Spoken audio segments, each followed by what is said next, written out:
life is a very dynamic process, and thinking is a part of it.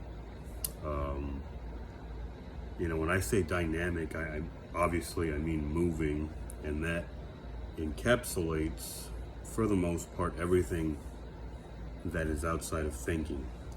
Thinking involves, among many other things, it involves primarily the suspension of action, if I'm not mistaken. Um, I'm not mistaken, but I mean, I don't know if perhaps I'm incorrect in how big of a part of it that is, I think it's a pretty big part. When we're thinking, we are suspending action, and that may be a simplistic way of looking at it, but I don't think it's necessarily wrong to look at it that way. Um, because we definitely do suspend action when we think. And we have to be aware of that, we have to be aware of the fact that that might be the primary purpose of thinking, to suspend action. And I don't want to say there's no other purpose to it, but I'm tempted to sometimes. I really am. I want to believe it, but I know that's probably wrong.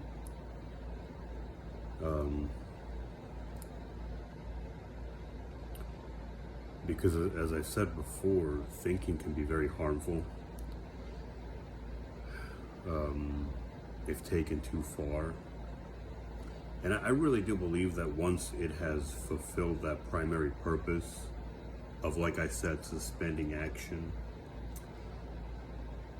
it doesn't take long for thinking to become harmful, right? Thinking is like the ugly step sibling. Sounds horrible. Don't care. Just go with it, please. It's a part of life, and we have to interact with it. But maybe we don't always want to. For the most part, we want to live, right?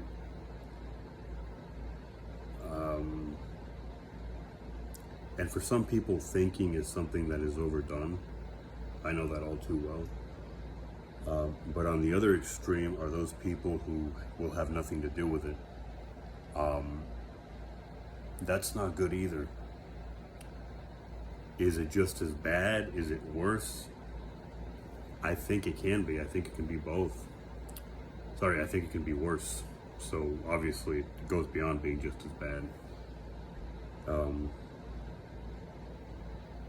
You can't live a life without thinking at all.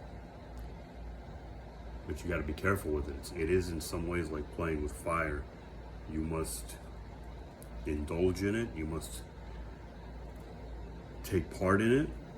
But once you're done, you sort of, you wash your hands and you go back to life. You go back to living, because that's exactly what's happening. You're not being an active participant in your life when you're thinking. Important as thinking may be, you really are going back to life when you're done doing it. So imagine if you spend an entire day doing it. I mean, are you really living that day?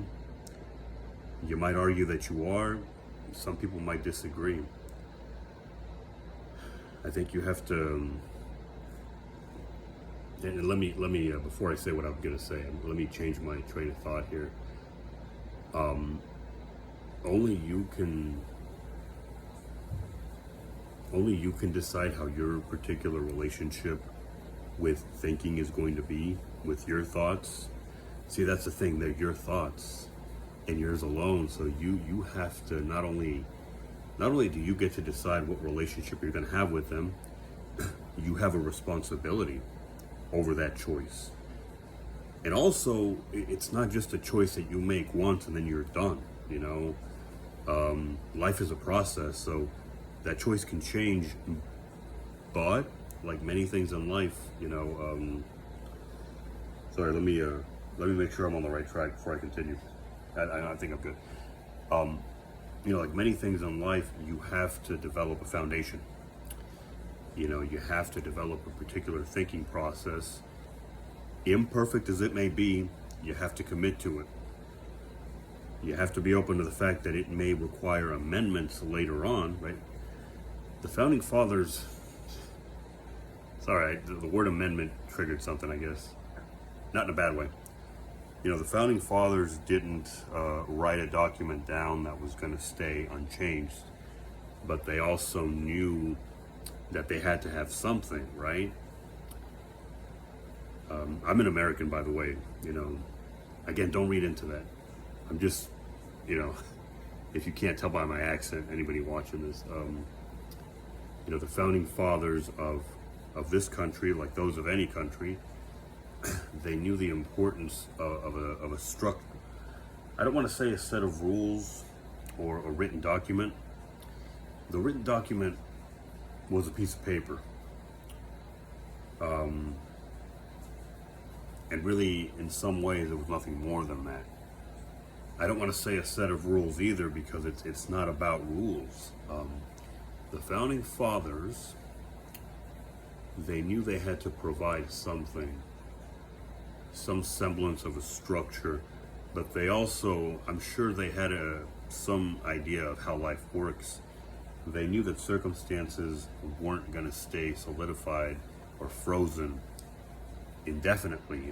They knew that they couldn't write something that was going to apply 10 years down the line, 1 year down the line, let alone 400 or 500, right, or several hundred, whatever. Yeah, I know we're only at like 250 years, but I think you get my point. They knew that circumstances change, and that what they were providing was merely a foundation. A foundation. They wanted to provide structure, but the foundation provides a template. Structure is here I go drifting off again. Structure is a moving thing, really. Sorry, structure is dynamic, like I said, not moving, but it's something that depends on, or it's something that's situationally based, and one person's structure may not work for another person. One organization's structure may not work for another, and the structure that worked before may not work later. I mean, it's based on situation, it's based on time, all these different factors. They weren't providing structure, they were providing a foundation, something to work with, something that would work for their times, but that would need to change. And they knew it would need to change. It wouldn't need to change by force per se, but it would have to be malleable. It would have to be willing to give way to adaptation, right? And there go the amendments that I, kind of was thinking about when I said what I said, which I'll go back to, by the way. I will go back to it. A foundation was put in place, but it wasn't like a concrete foundation that is solidified and set in stone, as it were. It was open to change, or it was supposed to be. And that was the idea, right? And I'm going to connect this, I promise I'm going to connect this to the previous point.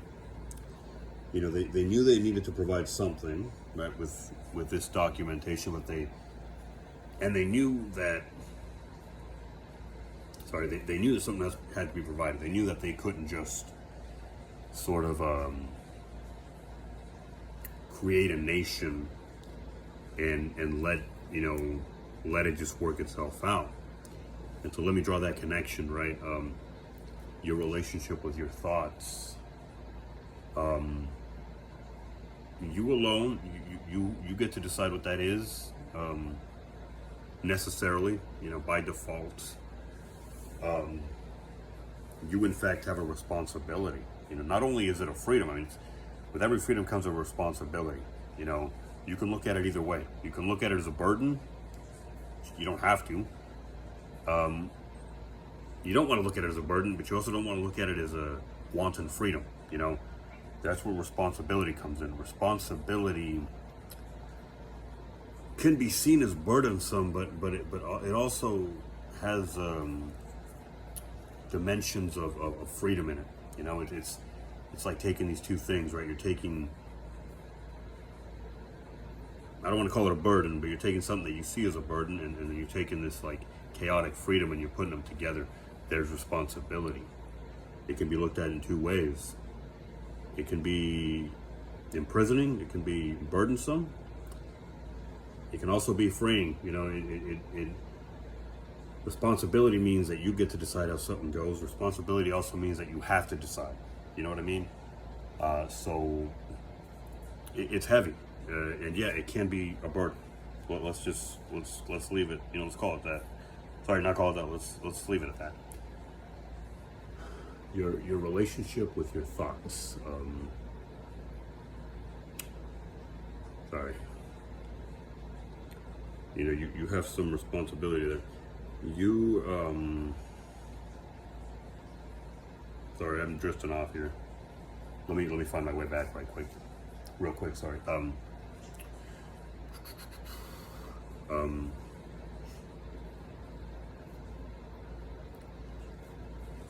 Sorry. Your relationship with your thoughts, right? You have to provide structure, right? You can't provide indefinite structure, as I've said. You can provide a foundation. And that's it. And you have to be okay with the fact that it's nothing more than a foundation that can evolve over time. So you have to, again, your relationship, as I've been saying, your relationship with your thoughts, you have to provide this foundation. You have to have a very defined relationship with your thoughts and treat it in a way as if it were going to be indefinite, while still knowing that it's not going to be completely, you know, the way it is now forever. You know, and I make this parallel just to illustrate that this applies to a lot of different things in life. Okay, you have to provide a structure and respect it as if it were going to be a structure to last 1,000 years, is what I'm saying. Or in the way that you would respect a structure that is ancient and that is still standing after centuries or, you know, millennia. You have to give the structure you provide that level of respect, while still knowing deep down that it cannot remain unchanging. And as a matter of fact, right, again, let me stay on track here. Let me focus on the point here. Your relationship with your thoughts, right? You have to define something, define initially how you're going to be interacting with your thoughts, but know that that will change depending on circumstances. You know, life happens. Life is real. Life is moving. Life is dynamic. Situations are dynamic. And the way you handle your thoughts is probably going to have to evolve. It's probably going to have to be open to situational changes, to the extent that, you know, gradually it may make so many changes that it's going to turn into something else completely. Am I still kind of keeping anybody here? I'm trying to put a maybe too complex of an idea into words. You know, you start off with this foundation, how you interact with your thoughts. And like I said, it may change gradually in an almost imperceptible way to the point that it becomes something completely eventually, right? And it probably will, as a matter of fact. Sorry, something else completely different.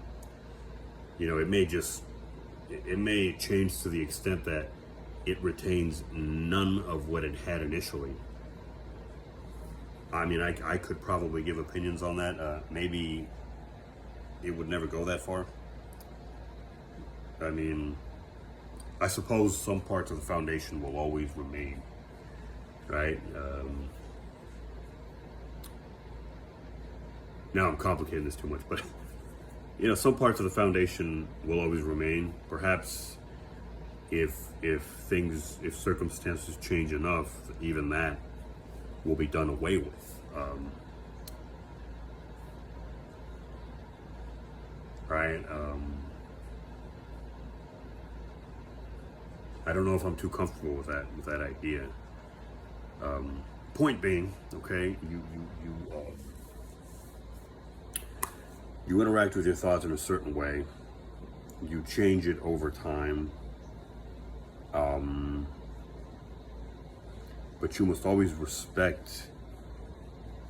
You always have to kind of stand your ground in some way. Is what I'm saying. Is at every point of this growth process, the way you're interacting with your thoughts right now has to be treated as if it will never change.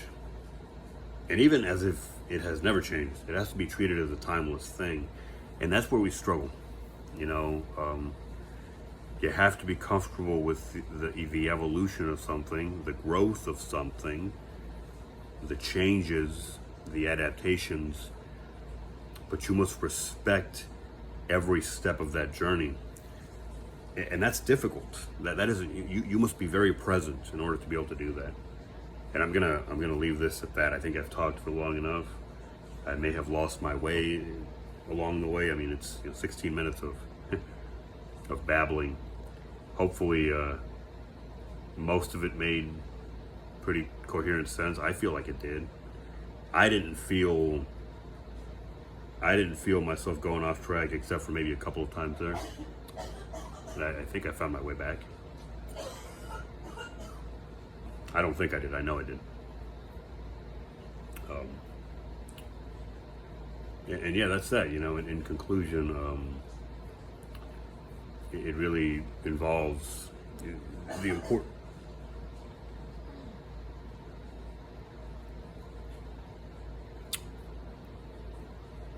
I suppose the important thing here is